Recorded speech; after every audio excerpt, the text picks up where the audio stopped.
Hey everyone, my name is Crystal and this is Vintage Booth Pro. Today I want to talk to you about my August 2023 sales from my Vintage Booth, and I want to show you some of the furniture I've been working on and just give you a booth update for September because I haven't done that in a while, so I want to share with you what I am working on. So if we haven't met yet, my name is Crystal, and if you are a Vintage Booth owner in an antique mall or flea market or craft mall, please consider subscribing. I talk all about vintage booths and how to improve sales by learning what other people are selling. And if you like that type of content, consider joining my Facebook group. It is Vintage Booth Pro in the group section on Facebook. It's a free group. And what we do, I post daily sales updates from what I've sold, which sometimes can be zero. So just a warning there. But other people in the community, we have over 3,500 people, and other people post what they sell. So even if you can't learn from me, learn from the community. It's a great, encouraging group. We also share booth displays and designs, and it's just so fun, and people ask questions. It's a great, encouraging, educational group. So let's get into August. It was a struggle month for me, which is funny because many people in my Facebook group had incredible August. So let me know which way you landed. Did you have a great month or was it a struggle month like me? And I say struggle month, I didn't make rent, but the check that I got was $200. And that is that's not great. My goal is way, way higher than that. I would love to start getting consistent checks of $1,000 a month. But it was just not a great month for me. There are no excuses. School started back. I should have been focused more on the furniture because furniture is what I'm focused on for getting the big chunks of change in my sales report. But I'm changing that, and I'll show you in just a few minutes what I'm working on. I've actually already sold one of the pieces that I worked on. So that's a quick recap of the smalls for my booth. I would love to know what smalls you have in your booth. So I have some jewelry. I only sold 3 pieces for $11 total. I'm phasing that out actually. I don't love having, I don't know. It's just something, it's not something I'm passionate about. I don't even wear jewelry in this post-COVID age. I don't enjoy wearing jewelry anymore. Stickers have been a good consistent seller for me, and I have created my own stickers and had them printed. And so I sold 13 of those for $26.75. I sold one scarf for $5, and I currently don't have them in my booth just because I needed to move the display, and I have a bunch more that I've acquired in an estate sale auction, so I need to get them in there. One new addition to my booth is coffee mugs. So I have the teacups and saucers, the vintage, really nice sets in my booth. But what I have added are just some really fun, nice coffee mugs that I've found because coffee mugs are everywhere.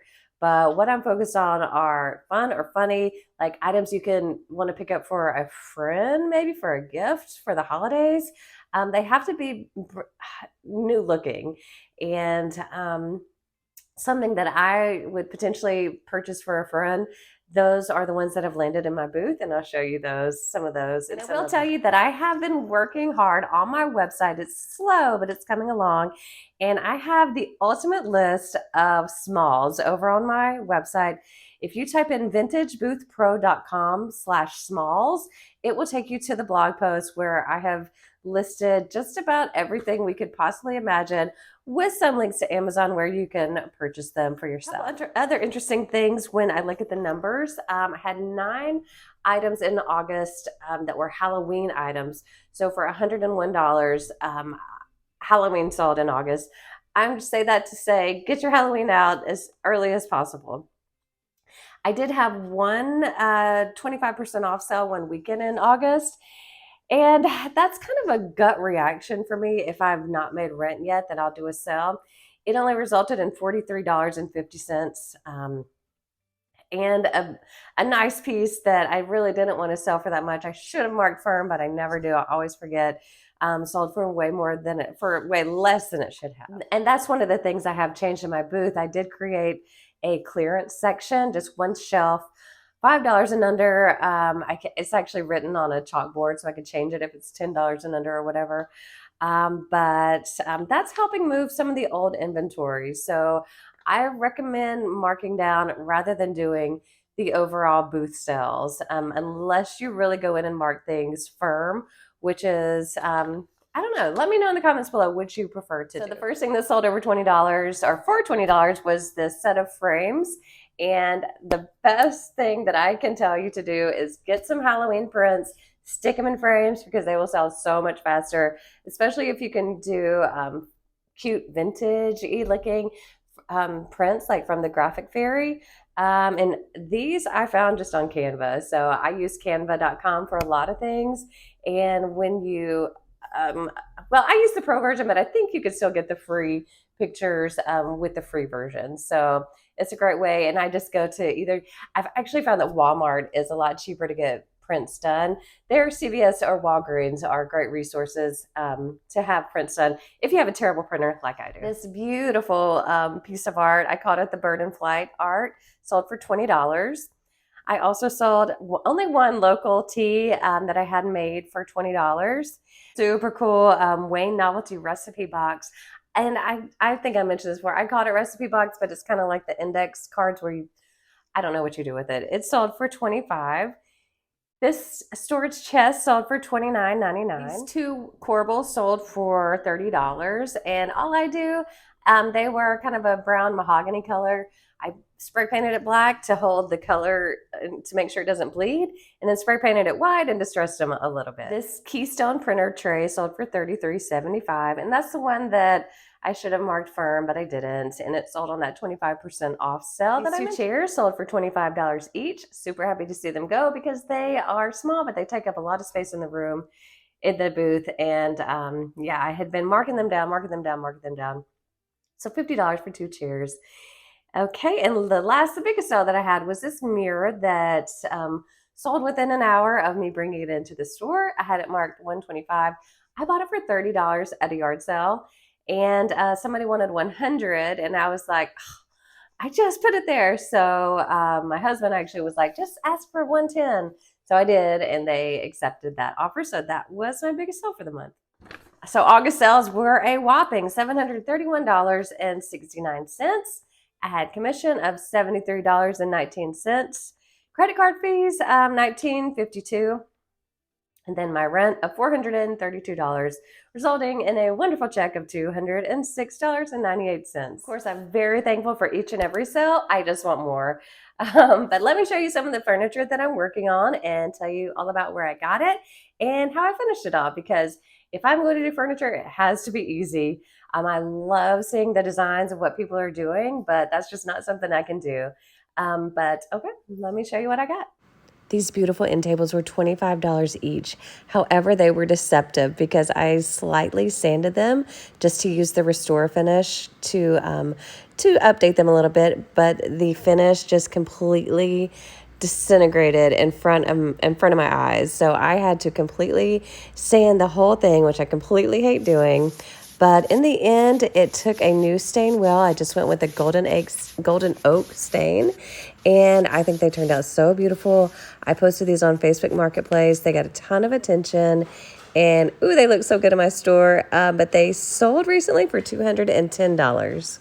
And I love that the person that purchased them wanted to know the history of them, but all I knew was that they were originally from Germany and super old.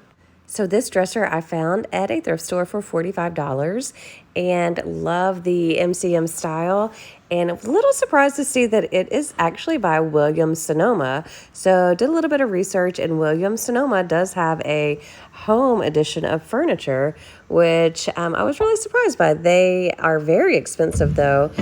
This one was in pretty good condition and so heavy I literally could not budget on my own. And I did take a video just to prove that it is Williams Sonoma, since I'd never heard of it. So my idea was to use a slat wood concept for that top drawer just to make it stand out a little bit. I used this wood edging, which was such a pain to work with. I'll probably never do it again. But I do like the overall way that it looks. Kind of has a masculine tone to it. And I have it listed in my booth for $250. So one of the great things about the store where my booth is located is that they have quarterly auctions. And I purchased this sofa table for $27.50 at one of their auctions. And I was going to use that same slat wood concept, but I was so frustrated with the last piece that I scrapped that and went with this idea instead. So I painted it black except for the top, and just used this espresso gel stain and a wood grating tool that I used before the gel stain dried, and I really like how it turned out. It is not in my booth yet because it is so heavy. I need to wait to get some help to carry it to the booth, but I'll probably price it around $150. And here are some pictures and videos of my booth as it stands today, mid-September.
So thanks so much for watching, and be sure to join our Facebook group, subscribe if you have not already, and I appreciate you guys so much, and that's about it. So thanks so much for watching. I'll talk to you on the next one.